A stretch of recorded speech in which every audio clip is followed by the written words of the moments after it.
This is happiness, to be everything at once. Be unblinded, be unlearned, be unbridled and unburned.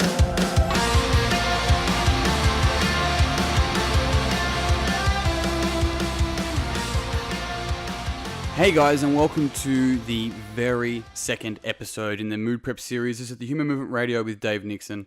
And today I'm going to start off with a quote. And that quote is this: happiness is not becoming who you want to be. Happiness is unbecoming who you are not. And I want you to think about that for a moment. Think about all the things that you may do in your life that where you try and add shit to yourself or add shit to your house, or you try and download an app, or you go, I should do this. And you're continually in this space of thinking, I'm not enough, so I have to add things to my being or my identity or my work or my, education and my qualifications in order to become enough. And then I'll be happy. And what this really is actually conditional happiness. And this can ruin people. So I want you to really sit with that for the moment.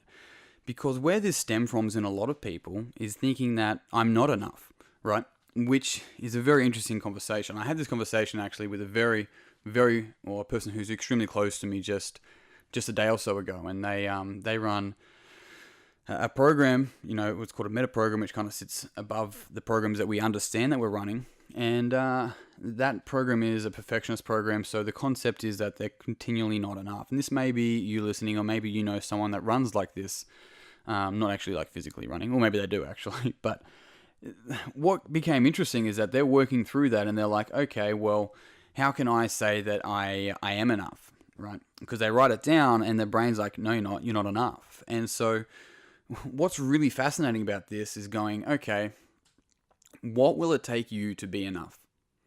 How many chromosomes do you need? How many neurons, how many atoms do you need in your being to be enough?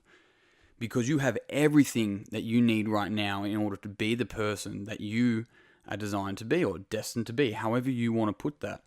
Now, this is a very interesting concept because we have been taught and trained over the years through society and the rest of those, fucking anything really, teachers, parents, all sorts of other stuff. This is a whole fucking another level of people just putting their shoulds onto us, and then we wear them. And I remember a friend of mine back in the day, he was telling me it's like a shirt, right? And if we would go around just wearing everyone else's shirts, they're like, hey man, you're the greatest bloke in the world. And they give me a shirt saying greatest bloke in the world. I'm like, fuck yeah, I'm the greatest bloke. Someone else is like, you're an asshole. And they give me an asshole shirt. I'm like, oh, I'm an asshole. And I'm constantly getting pulled everywhere, left, right, and center, and, being reactive depending on what other people may be thinking of me. And thinking yourself that you're not enough is very similar to this, because you're keeping your worth behind conditions. When I get my doctorate, then I'll be enough. When I start a business, then I'll be. When I get a boyfriend, then I'll be enough.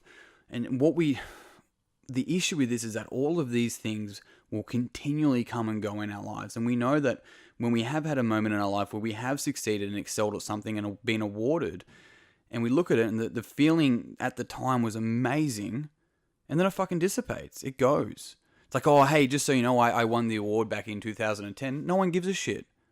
It's just an award. It's an award of who you were in that moment, but you're still that same person, and you're that same person beforehand.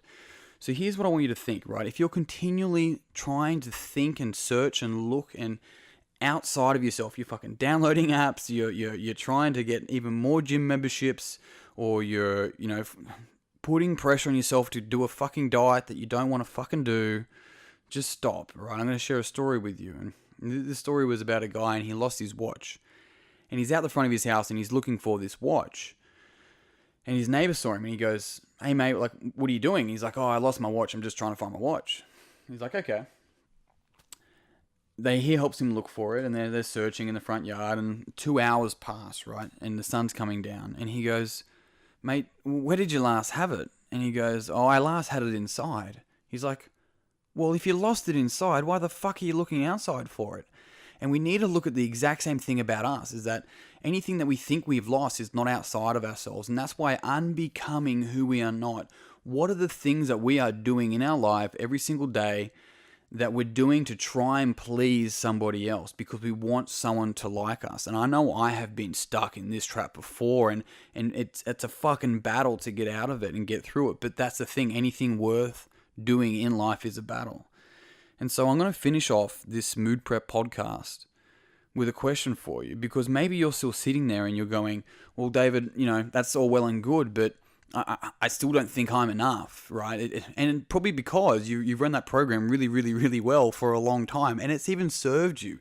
It's even helped you get maybe your doctorate or, your qualifications, or maybe it helped you rise the ranks in your work or your sport, or maybe that's what it did. But here's the question for you. Would you teach your children to feel the way you feel? Would you teach your children to talk to themselves the way you talk to yourself? And if that stops you in your tracks, then that tells you that you probably should stop talking to yourself like that, because you're going to be the person that teaches your children. And maybe it's not your children, maybe it's the people around you that look up to you, because there are those people. Doesn't matter who you think you are, there are definitely people that look up to you. So sit on that for the moment, think about that. And here's the homework for you today, okay? I want you to catch yourself every time you talk to yourself like shit, that you're coming from this space of not being enough. And it might be a lot, but hey, just catch one. It doesn't matter. Momentum's key, okay? I want you to catch yourself and think, would I say that to a friend? Would I say that to my child? Right? And then this is the difficult thing. Catching yourself's one thing, but doing this next stage, this takes fucking courage. Say the opposite. Say the opposite to what you first said. And think about exactly how you would say that to somebody that you care about, because that's you. Team, I'm out.